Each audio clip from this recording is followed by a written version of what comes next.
It's simple time, and this is Chef Tatong, and today gagawa tayo isang very classic Chinese restaurant recipe. Let's do it!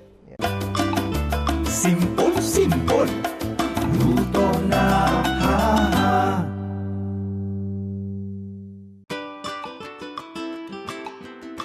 This recipe is part of the Simple Cookbook series where we try to make cooking as simple as ABC. And itong recipe na to, medyo komplikado siya isipin, pero gagawa natin ng sistema na mapapadali. Ito, gagamit tayo ng giniling, of course, some fresh options. So, meron akong 1/2 kilo of ground pork. And hahaluan ko siya ng prawns, no? Or shrimp. So, chopped prawns or chopped shrimp, ko-combine natin, no? So, it will flavor our pork na maging mas malinamnam. So, combine natin ating pork and ating shrimp or prawns. And we will season with salt, asin, yan, oyster sauce, dato puti oyster sauce, of course, dagdag linamnam, and sugar. So, a tablespoon of sugar. Yan, to bring out the sweetness of the seafood as well. Lalagyan din natin siya ng ating egg, 1 egg, diba? 6 tablespoons of flour, 1 onion minced. Ito, very important but optional na ingredient, ang 5 spice or ngoyong powder. Ito siya kasi nagbibigay ng sobrang magandang aroma na very addictive.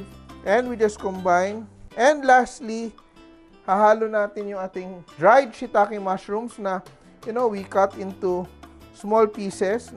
Mince natin. Carrots, and grated radish. So, isipin mo, gumagawa lang tayo ng bola-bola. And I will chill this for around 10 minutes. Very important na ma-chill natin siya because we don't want to work with our giniling na at room temperature kasi it will be difficult to handle. I will chill that. In the meantime, I will prepare my shrimps. And now, we will work on our prawns or our shrimp. Ito, Camaron actually means prawns, but today I have large shrimp here. Tatanggalin ko yung ulo. We just peel our prawns or shrimp for this recipe. And we leave the tail on. No? Ganyan siya. Okay? So, what do? We have a knife and we cut, no? We devein the prawns. Devein natin siya. Yan. Remove it. And look at that, ha? It's open at the back. Babalik ta rin natin. We let the shrimp rest on its back. And we score. Ano yung score? We're gonna cut just a little bit, no? Underneath, sa belly part ng ating prawns. And we press down. Yan, no? We press it down to flatten. No? So, once we flatten that, we arrange it into our plate. Pag gumagawa ka ng camaron rebusado, nagko-curl. Kasi we just fry it directly na ganyan. Pero yung tempura, bakit straight? Because this is what they do, no? They flatten the shrimp, they score the shrimp, and they flatten it. Yan. And, here, I'll beat my egg, season with salt. My flour, I will also season with salt and pepper. So, we season every step of the way para maging malasa talaga yung food natin. We'll arrange it. Tignan mo, ha. Look at that. That's arranged in flour, egg, and breadcrumbs. Ganun yung sistema natin. And ito na yung aking ground pork which we chilled for a while. So, we will divide our pork into 10 pieces. So, estimate ko lang mga ganito na size per. Put it here. And I will just dampen my hands a little bit. May water. Basahin ko lang ng konti. So, it's easier to handle. Look at that, no? Naro-roll ko yung aking giniling. So, para akong gumagawa ng bola-bola lang. Look at that. And what I will do, I'll use my finger. I'll just make an indentation here. Look at that.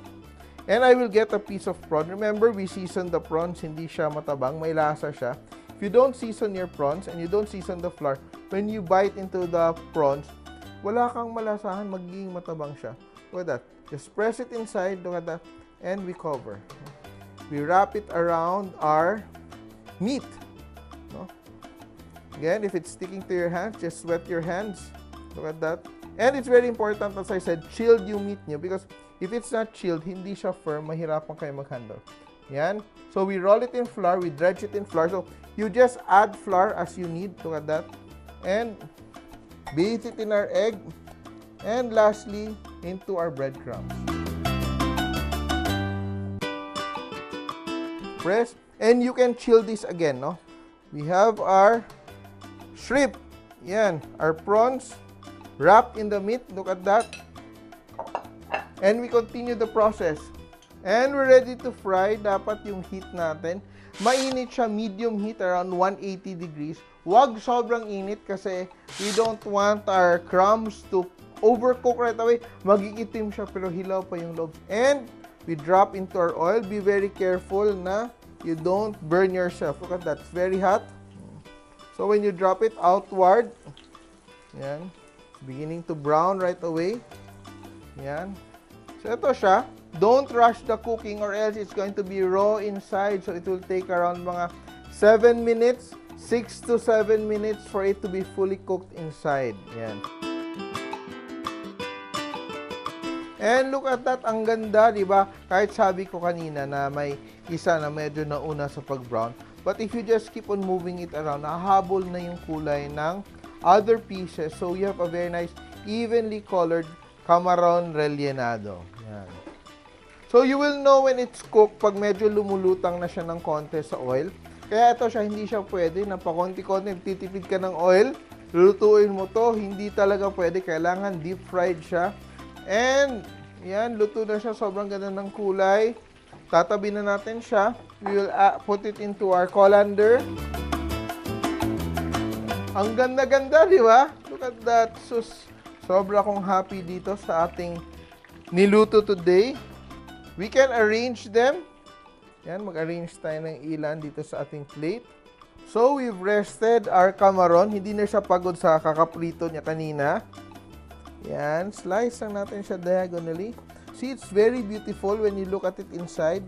Yan, ang ating camaron. And you see the shrimp.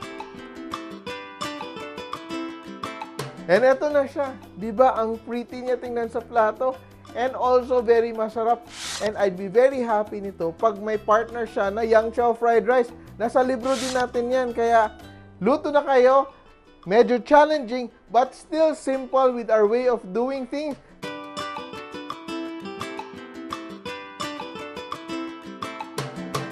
Try this at home. Ating version of Camaron rellenado. Tandaan nyo, kahit sino kaya magluto. Basta simple! Mga ka-simple, remember, loving is sharing. Kaya share this video and like nyo na rin. Kain muna ako. Bye!